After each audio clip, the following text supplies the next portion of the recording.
Welcome back everyone. এটা হচ্ছে part 2 of 5টা basic personal finance terms এর ভিডিও। আপনারা যদি part 1 মিস করে থাকেন তাহলে আমি লিংকটা ডেসক্রিপশনে দিয়ে দিব। এই ভিডিওর পরে আপনারা ওটা চেক করতে পারেন। So let's jump into it.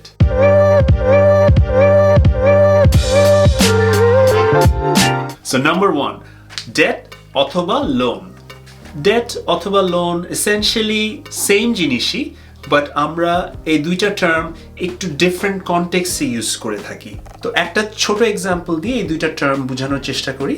তো যখন আমরা ব্যাংকের কাছে গাড়ি কিনতে বা বাড়ি কিনতে টাকা বড় করি, ওইটাকে এসেনশিয়ালি লোন বলা হয়। ধরেন আমি গাড়ি কেনার জন্য ব্যাংকের কাছে $50,000 লোন করলাম এবং বাড়ি কেনার জন্য $5,00,000 লোন করলাম, এই বড়টাকে লোন বলবে। কিন্তু যখন আমি এই আমার কত টাকার লোন আছে এটা আমি এক্সপ্লেইন করব, আমার আউটস্ট্যান্ডিং কত লোন আছে এটাকে আমি ডেট এক্সপ্লেইন করব। আমি বলবো না যে আমার গাড়ির $50,000 লোন আছে বা বাড়ির $5,00,000 লোন আছে, আমি বলবো যে আমার টোটাল আউটস্ট্যান্ডিং ডেট আছে $5,50,000। তো এই দুইটা টার্ম বেশ কাছাকাছি, ডিফারেন্সটা খুবই সাটল। সো নাম্বার 2, ইনকাম এবং income tax. We all love the income bit, but not so much on the tax, তাই না? তো ইনকামটা আমরা মোটামুটি সবাই বুঝি। এইটা বেসিক্যালি যে রেগুলার বেসিসে আমরা যেই টাকাটা আর্ন করি, এটা মান্থলি হতে পারে, উইকলি হতে পারে বা ডেইলি হতে পারে।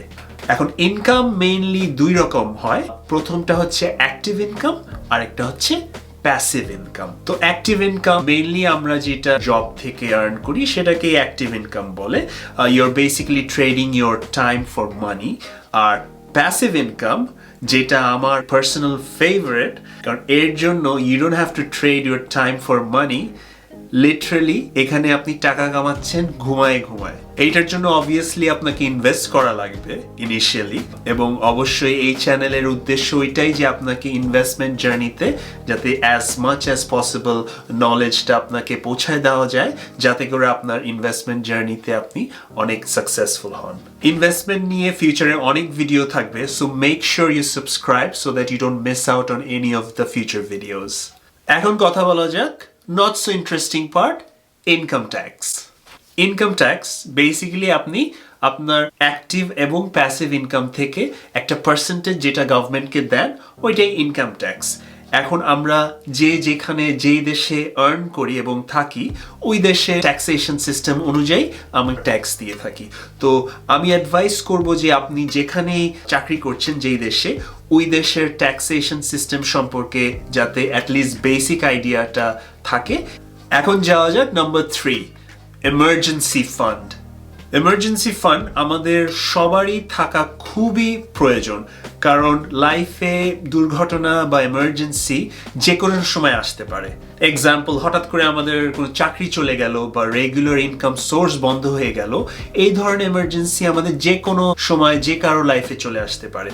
তো এমার্জেন্সি ফান্ডের অ্যামাউন্টটা এসেনশিয়ালি আপনার 3 থেকে 6 মাসের যে বেসিক এক্সপেন্সের যেই অ্যামাউন্টটা, সেটা থাকা আইডিয়াল সিচুয়েশন। তাহলে এটা আপনাকে অনেক কনফিডেন্স দিবে, কারণ আপনি জানেন যে আপনার কোনো ধরনের সিচুয়েশন যেটা আসতে পারে, আপনি well prepared for at least 3 to 6 months.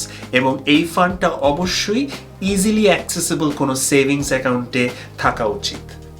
এখন কথা বলা যাক নাম্বার 4, ইন্টারেস্ট।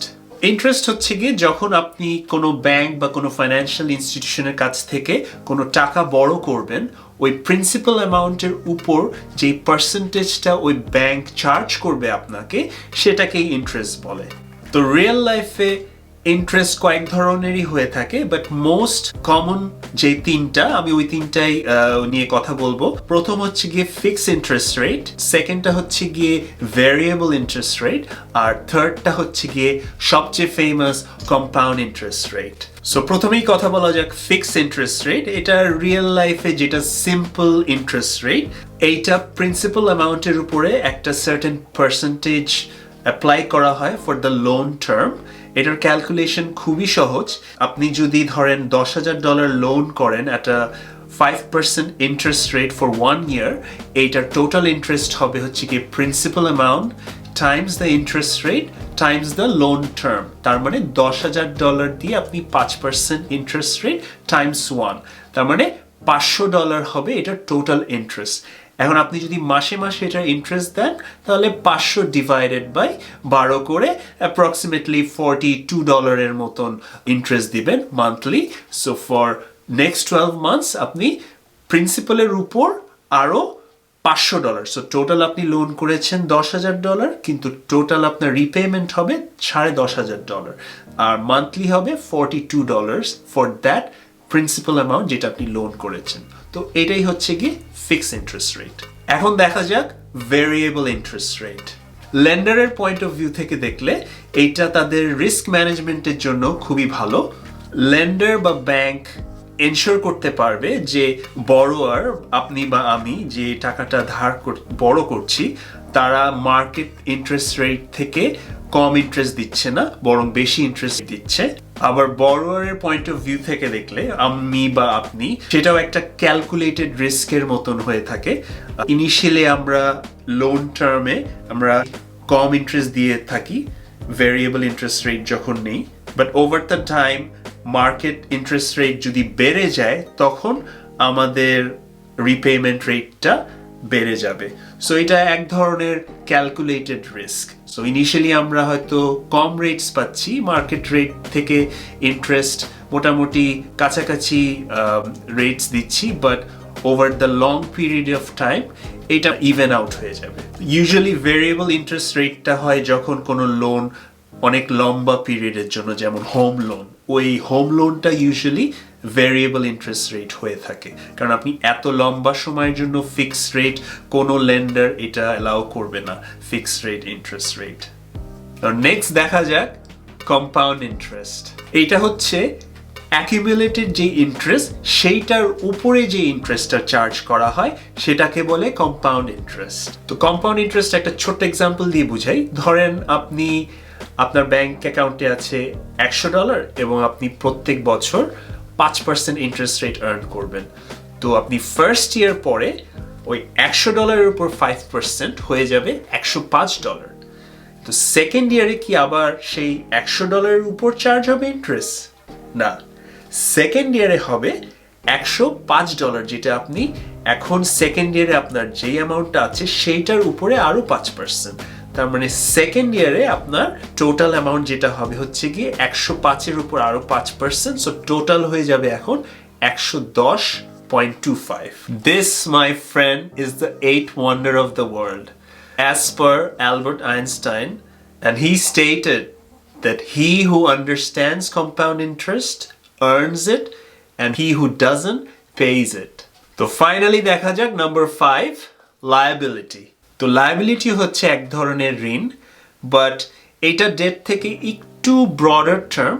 ডেটটা যেমন মোর অ্যাবাউট লোন, কিন্তু এইটা হচ্ছে গিয়ে অনেক ধরনের অন্যরকম যে ফাইন্যান্সিয়াল অব্লিগেশন, যেমন ধরেন বছর শেষে আপনার ট্যাক্স পে করতে হতে পারে, বা আপনার ইন্টারেস্ট ফ্রি স্টুডেন্ট লোন আছে। তো এইগুলাকে মোটামুটি লায়াবিলিটি বলে। সো এটাই ছিল আজকে 5টা পার্সোনাল ফাইন্যান্স টার্মস। আশা করি ভিডিওটা ভালো লেগেছে। প্লিজ কমেন্ট সেকশনে জানান যে কি ভালো লেগেছে বা কি আরো ইমপ্রুভ করতে হবে। আমি অবশ্যই চেষ্টা করব উইথ টাইম আরো ইমপ্রুভ করার জন্য। Thank you very much. I'll see you in the next one.